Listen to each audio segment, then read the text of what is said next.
Assalamualaikum warahmatillahi wabarakatuh. Masuk ke uji turunan kedua ya anak-anak. Nah, untuk uji turunan kedua, kita lihat ketentuannya. Jika f aksen A sama dengan 0, ya turunan pertamanya sama dengan 0, berarti kan titik stasionernya A gitu ya. A ini titik stasioner. Nah, kemudian f double aksen A kurang dari 0, ini saya ganti deh warna. Turunan keduanya kurang dari 0, ya, maka si A, FA-nya merupakan titik balik. Ya, jadi kita punya A nih, A-nya ini berupa titik stasioner. Kemudian kita cari turunan kedua.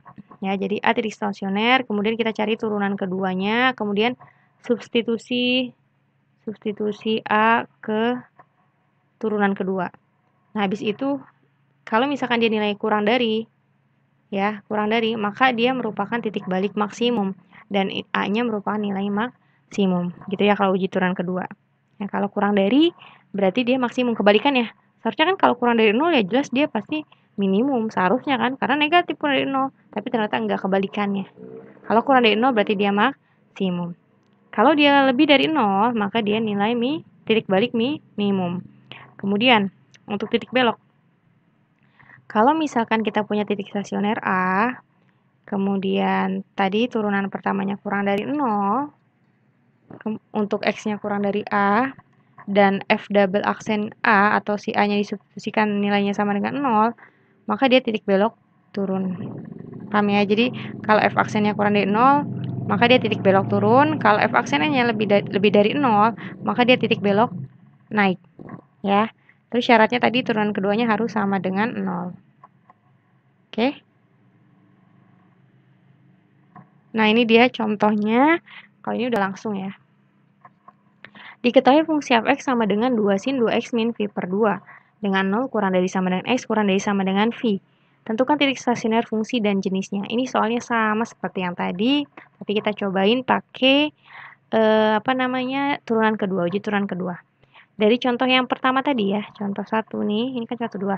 Diperoleh f aksen x-nya 4 cos 2x min v per 2 ya. Kemudian titik stasioner diperoleh 0, min 2, v per 2,2, v, min 2. Jadi sebenarnya 0, v per 2 sama v gitu ya. Ini kan tinggal disubstitusikan tadi. Nilai f0 gitu ya.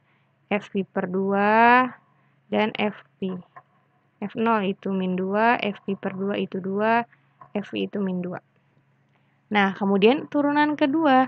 Turunan dari 4 cos 2x min v per 2. Berarti ini kan kita turunin 2-nya. Ya kan? Turunan dari cos itu min sin, min 4 gitu jadinya. Min 4 sin 2x min v per 2. Terus turunan dari sudutnya adalah 2. Jadi kita dapat min 8 sin 2x min v per 2. Ini turunan keduanya.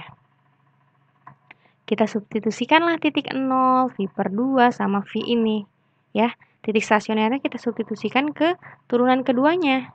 Ya, nih substitusikan nilai x0, x v per 2 dan x sama dengan v ke persamaan f double aksen x gitu ya, atau turunan keduanya.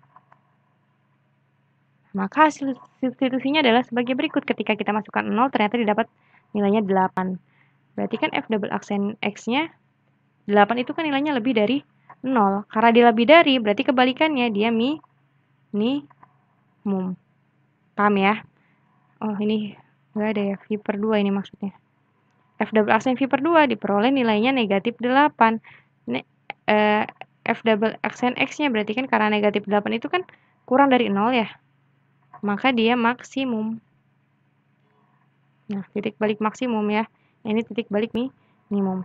Nah, ini juga sama. Ketika dimasukkan v, hasilnya 8. Berarti lebih dari 0. Maka dia jadinya titik balik minimum. Gampang ya.